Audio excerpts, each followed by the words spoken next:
What I want to sort of talk about is what I call impact learning. There are some things that just embed themselves in kids' consciousness that they remember forever. And then there's a lot of stuff that comes and goes. And I want to talk first about a guy called Philip Sadler, who did some research in 1994 which had a profound effect on my history teaching. And it's this thing that might be stating the obvious. Just because you've taught it, you shouldn't think that they've learned it. And just have a think about what percentage of what you teach kids actually learn, in the sense of they properly understand it and remember it and apply it. And I would suggest it's probably 1 or 2% at most.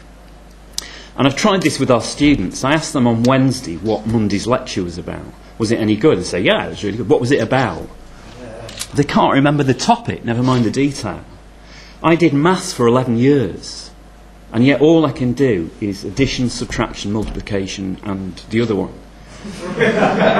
On a good day, I can do percentages, but it's a bit iffy.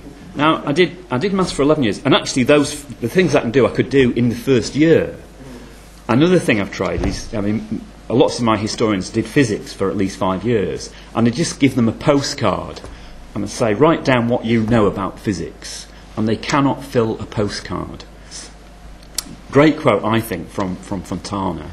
We each of us receive a constant varied stream of experiences, and yet most of this goes in and out of kids' minds, and they don't really know things. If you only had one piece of technology to take to your desert island classroom, what would it be? And I don't know whether it would surprise people or not to know that by a long way, by miles, it was television and video. Because that was the culture that they were used to. It was easy to use. They had an archive of impact resources. And it was the power of the moving image that often gave them impact moments, things that kids felt emotional about, or felt concerned by, or found powerful in one way or another. And I think that's something we should keep in mind. The second thing was they weren't interested in curriculum mapping and helping kids to be good at ICT. What they wanted was something that helped you to teach history more effectively. Many of them liked things that were simple, straightforward, and also quick. That it was a component of a lesson rather than a special lesson. The last thing that influenced my thinking, some research about pupils' idea about the reliability of information. It's a bit old, this 1997. And it's by, in fact, one of my former students who surveyed every kid in a school about what sources of information they trusted most. And in year 7, the 3 sources of information that kids trusted most were textbooks, CD-ROMs and the internet. I'm afraid teachers come way down. You're not as reliable as CD-ROMs and the internet. Now surely part of a historical education in the 21st century should be teaching kids that the internet is not the ultimate repository of truth and wisdom. So they're things that had an impact on my thinking. And I think these are 2 important questions for us to keep in mind. First of all, it's about impact resources, not just more. One of the things that gives things impact is if it's a moving image. And out of the 100 ICT bits and pieces that I've amassed, probably 93 of the most powerful, I would say, are video extracts that I've now digitised. I've got one, for instance, I haven't time to show you them all, which shows an atom bomb going off. There's a QED programme about the effect of a 1 megaton nuclear bomb going off above London. And no matter how good my skills of exposition are, I cannot do it as vividly as this extract. And kids' jaws drop. At enormous pressures, and with winds up to 2,000 miles an hour, the blast wave spreads outwards, following the heat flash as thunder follows lightning. Within 20 seconds, the destruction as far as Bayswater is virtually total.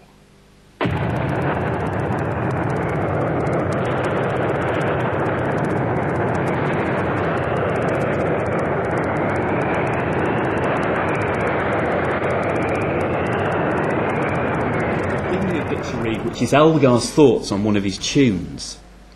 And this is the same thing, but just presented through the moving image.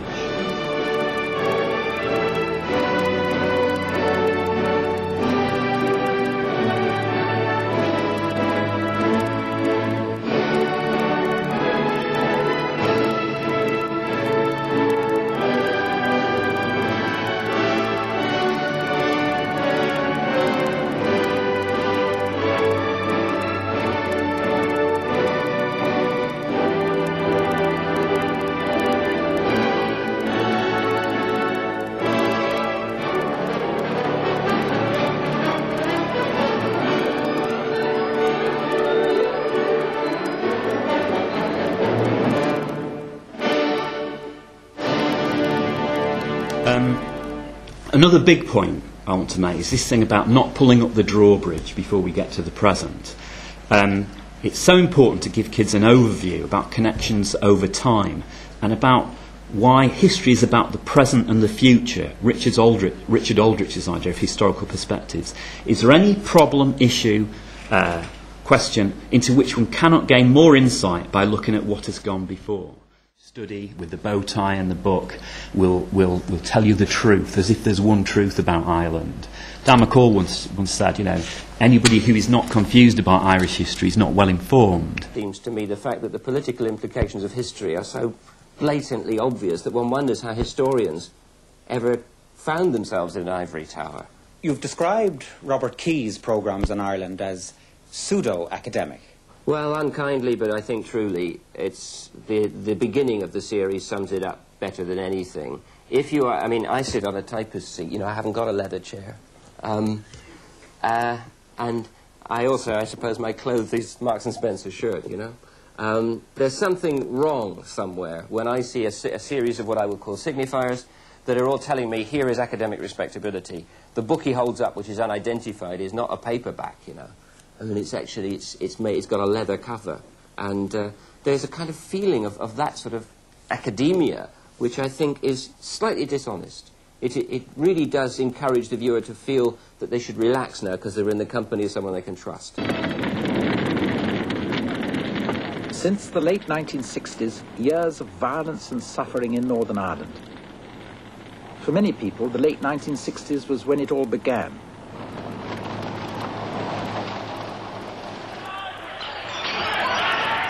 But these were just the latest events in an old story that began long ago. Some people think it's dangerous to go into Irish history because by looking into past Irish troubles, you may simply stir up new ones. But, as a historian of the last century once said, a knowledge of the truth is never dangerous, though ignorance may be so. And even more dangerous, he went on, is that half-knowledge of history which enables political intriguers to influence the passions of their dupes by misleading them with garbled accounts of the past.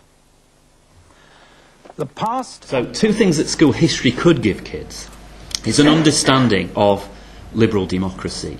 How many kids leave school understanding what liberal democracy is? And many of them think it's no more than the right to vote. To what extent do we have government by and for the people? Is democracy a perfect system? It's not. It needs an intelligent citizenry to protect it. History is an important part of a democratic society. But if we think of kids' democratic vocabulary, how many kids understand those terms when they leave school? How many kids understand these important ideas about the limitations of democracy and how it's not a perfect system? It does get abused. And one of I suppose my concluding point really, what do you teach the kids in an information society? And I'm not saying history isn't partly about a body of knowledge. They should have a mental map of the past. But part of it is teaching kids to be able to handle information intelligently so that they are intelligent citizens and they are not duped by the sophistication of spin doctors and politicians, publicity and advertising. And I suppose part of the eHelp project should be about cutting-edge projects that are right on the edge of what is possible.